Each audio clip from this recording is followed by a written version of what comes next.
What up, peoples? It's your man RTP Skull Gang in the building, man. Bad day today. Bad day today, man. I don't even know what the final score was. I went to bed. Um, I got tomorrow. I'm trying to. I gotta reset my clock, my sleeping clock, because I'll be working nights for I don't know how long, for maybe a week. And tomorrow, which is Monday, I'll be starting my work at 3 p.m. and be working all the way to like 4 or 5 in the morning. So I have to reset my clock right now, my sleeping clock. Like I tried to sleep in. I stayed up as much as I could last night. I stayed up till about 5 o'clock in the morning. Last night, I woke up at 10 to watch the game. I watched all the way till about the third quarter. And then after that, I just went to sleep, man. I had to try to sleep as much as possible. But not only that, obviously, if we were winning, I probably would have watched the whole game or whatever. But we were just looking bad, man. I don't even know what the fourth quarter looked like, to be honest. But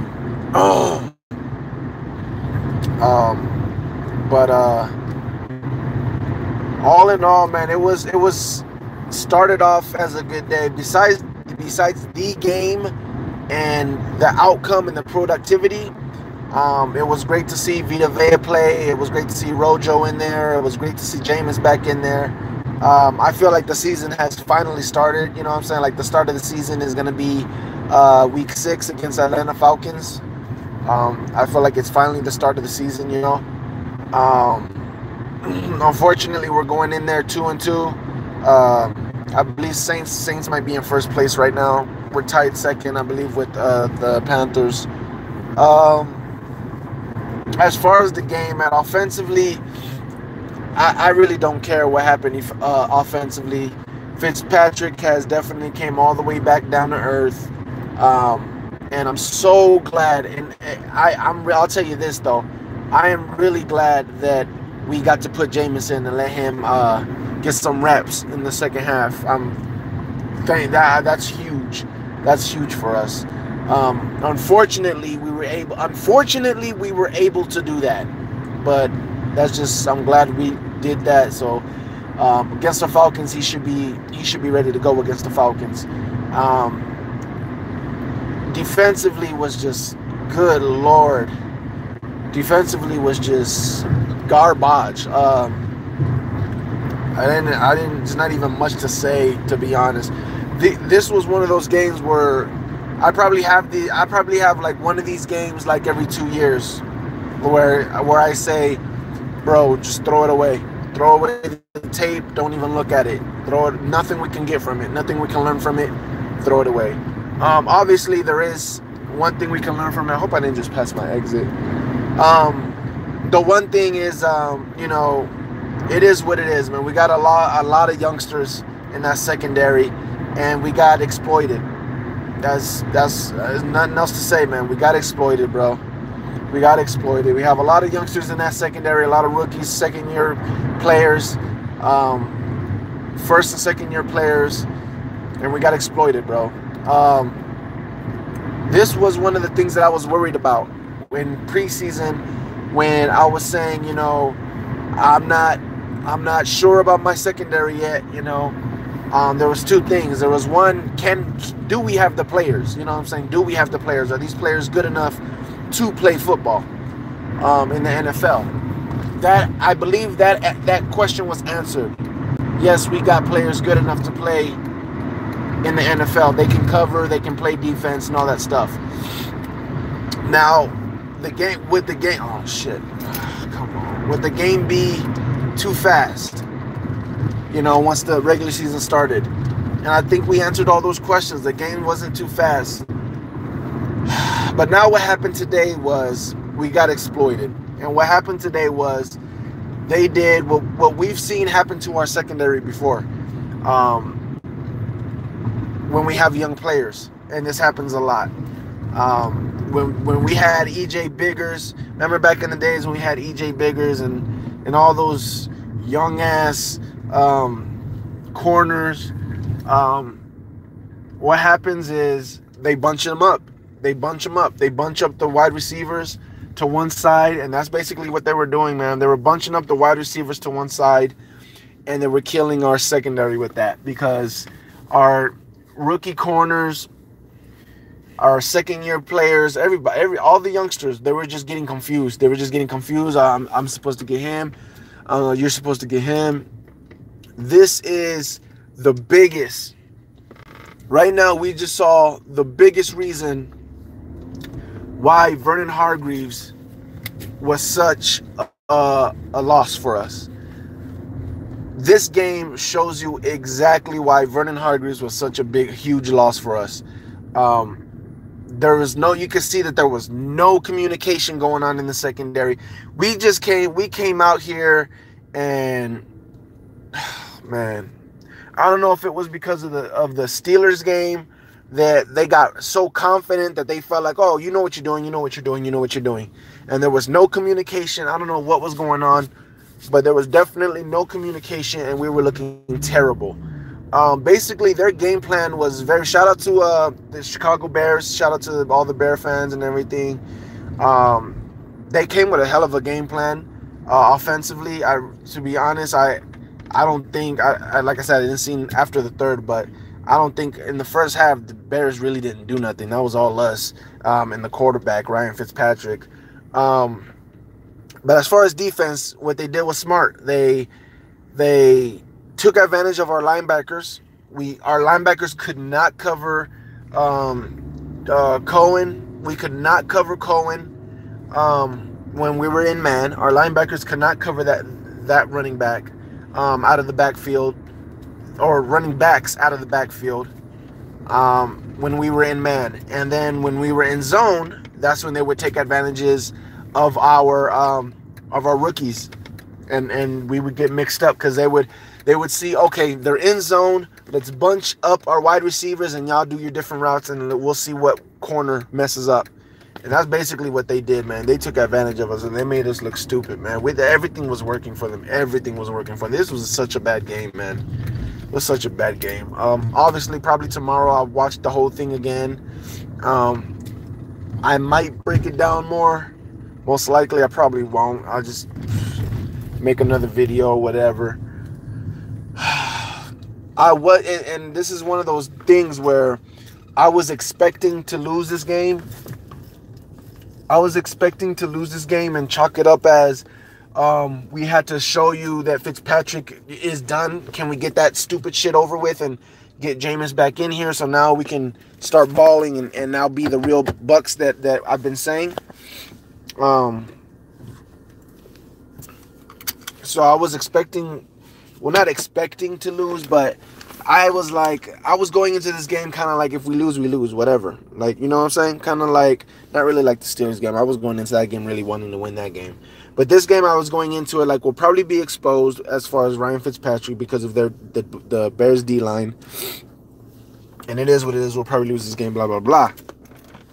But not like this, man. This was bad. This was bad. Not like this. It is what it is, though. Chalk it up as a loss. We're 2-2.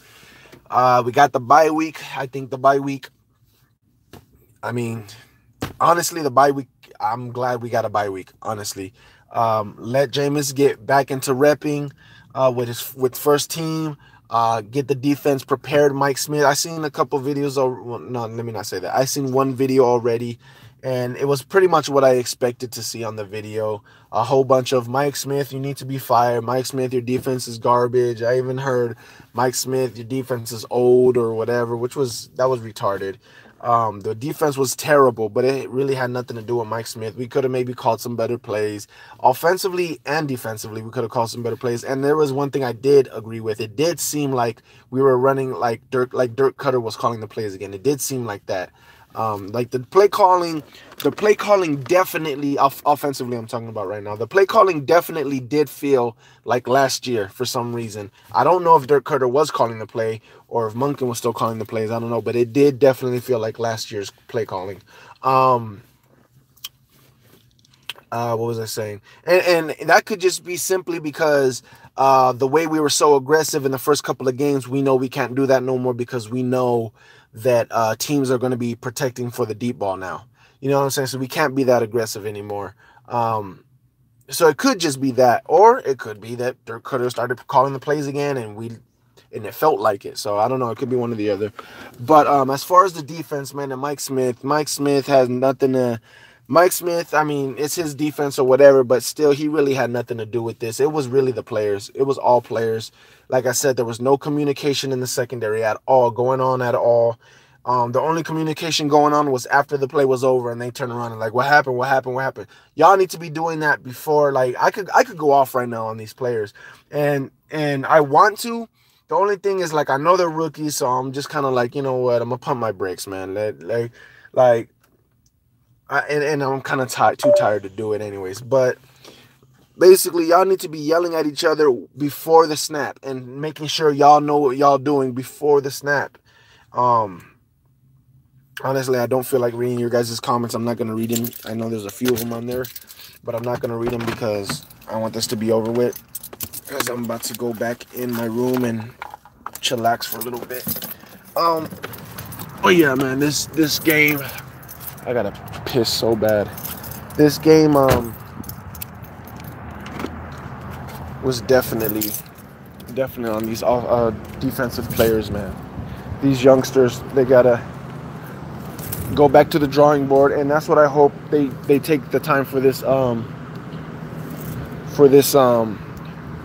what you call it, this bye week. I hope they take the time to see exactly and break down exactly what the Bears did to our secondary, because I can guarantee you, the Falcons, that's exactly what the Falcons do to us. That's exactly what the Falcons do to us. They take advantage of putting all the weapons on one side and take advantage of our corners not communicating and what do you call it? Letting coverages loose. And that's exactly what the game plan of the Atlanta Falcons is going to be. So I am glad that we're taking this bye week so we can break it down, see exactly what they were doing, how do we protect against it, and how do we get better, because like I said, that's exactly what the Falcons are going to try to do to us.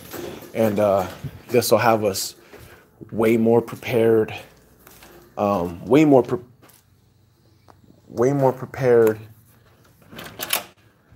for the Falcons than we probably would have been if we would have won this game and not really paid attention, or if like the Bears didn't have that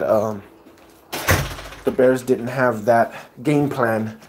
You know what I'm saying? Hold on real quick. I gotta piss. Oh, if the Bears didn't have that game plan and we, like, you know, won or lost, we probably wouldn't have.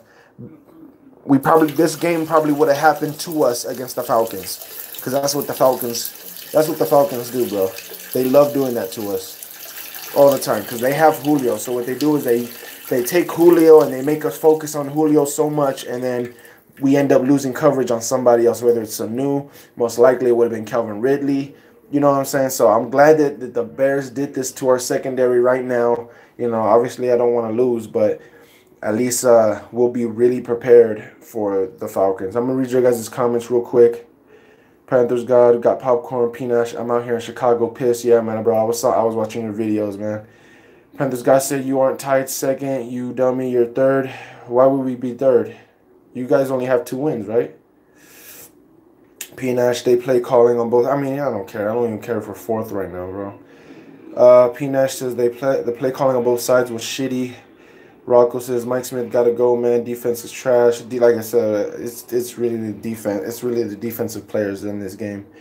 Panther says that 2-0 hype was hilarious though. Ricky Alfonse, at least the Falcons lost. Facts. That was definitely the big thing for us. Falcons gonna destroy us.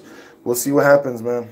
Like I said, the Falcons are going to do exactly what the Bears are doing right now, except they got Julio. So, and you know what? And like I said, it's not the weapons don't scare me no more, because we know, shoot, Carlton Davis was sticking with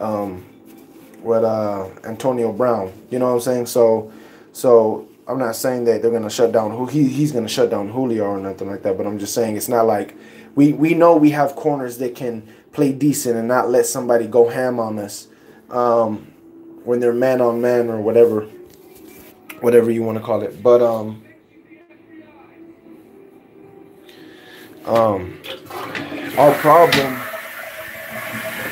our problem is blown coverages, man. Busted coverages. That's what our problem was. Busted coverages, not knowing what we were doing. And we just got to get better at that. Wow. We just got to get better at that and make sure that that doesn't happen against the Falcons. So we'll see what happens, man. It's your man RTP. Skull Gang in the building. Bad day, man. About to relax. I'll see you guys another time. Deuce.